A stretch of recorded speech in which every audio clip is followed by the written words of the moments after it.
Medyo naputol yung first video natin. Balikan natin. Ito yung kanina, first video kanina. Ay second video nito. Patuloy yung sabi ko 900 square meter. Bali 3 lote ito. Mula doon sa likod. Doon sa pinanggalingan natin. Yun, doon sa likod. Ito.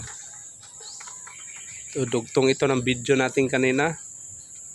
Biglang naputol mula dyan sa likod pa. It's 900 square meter lot area. Pasalamat tayo sa mason natin kahit wala tayong nagbantay sa kanya.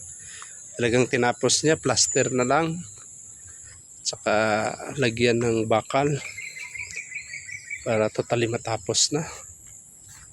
Ito medyo pinataasan natin ito kasi gilid na part ito. At dito ilagay yung retirement house. Although may bahay na tayo sa kabila, maglagay pa tayo dito.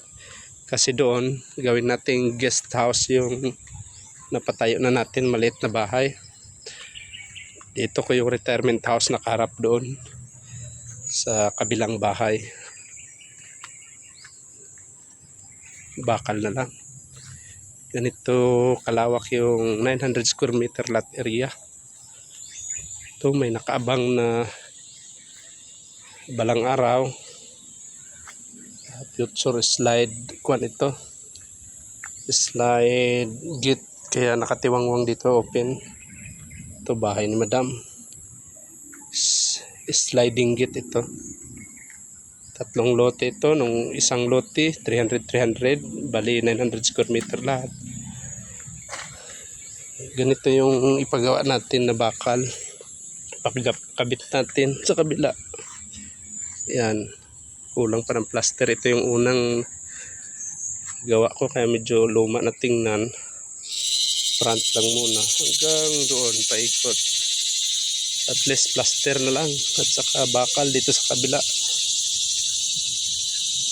3 lote. Nung una nabili ko ng 300, yung pangalawa nabili ko ng 450 at saka yung pangatlo na, no, after 1 year naman biglang 600,000 na ang presyo, no. Every year nagmahal po ang lote. Tumataas po ang value ng lupa kaya mas maganda talaga na i-invest natin lupa. At na-transfer na rin ito, bali 3 titulo na ito. Yung nabinta ko naman na 300 square meter, I mean nabili ko nung una kasi magkakatabi ito.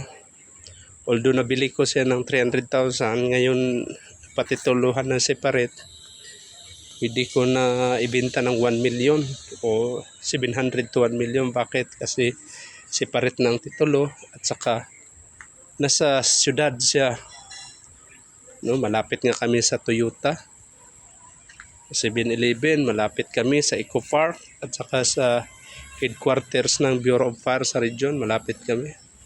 So patok ang mga boarding house dito, mga business. Ganun kalawak ang 900 square meter.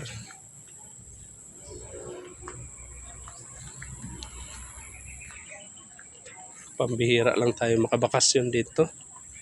At least ngayon walang klase. Si Mrs. wala ding trabaho kasi bakasyon. Din yung anak ko walang klase. So medyo panang bakasyon. Matagal-tagal. 2 weeks.